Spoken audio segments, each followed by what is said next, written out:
রোজা রেখে যে ব্যক্তি মিথ্যা কথা, মিথ্যা কাজ মানে পাপ কাজ, অন্যায় কাজ ছাড়তে পারলো না, তার না খেয়ে থাকা, না পান করে থাকাতে আল্লাহর কিছু যায় আসে না।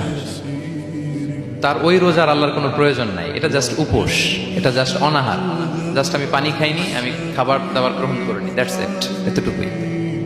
এতে আল্লাহর কিছু যায় আসে না। এটার কোনো সিগনিফিকেন্স আল্লাহ তাআলার কাছে নাই যে রোজাও রাখলো আবার মিথ্যাও বলে, রোজাও রাখলো আবার গীবত করতেছে, রোজাও রাখে অন্যের জন্য অকল্যাণ কামনা করে, রোজাও রাখে খারাপ কাজ করতেছে, নিষিদ্ধ কাজগুলো করতেছে।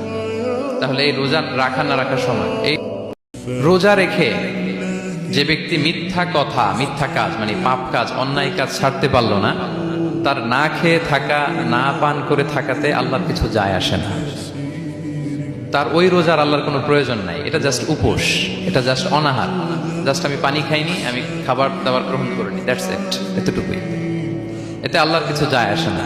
এটার কোনো সিগনিফিকেন্স আল্লাহ তাআলার কাছে নাই যে রোজাও রাখলো আবার মিথ্যাও বলে, রোজাও রাখলো আবার গীবত করতেছে, রোজাও রাখে অন্যের জন্য অকল্যাণ কামনা করে, রোজাও রাখে খারাপ কাজ করতেছে, নিষিদ্ধ কাজগুলো করতেছে। তাহলে এই রোজা রাখা না রাখার সমান। এই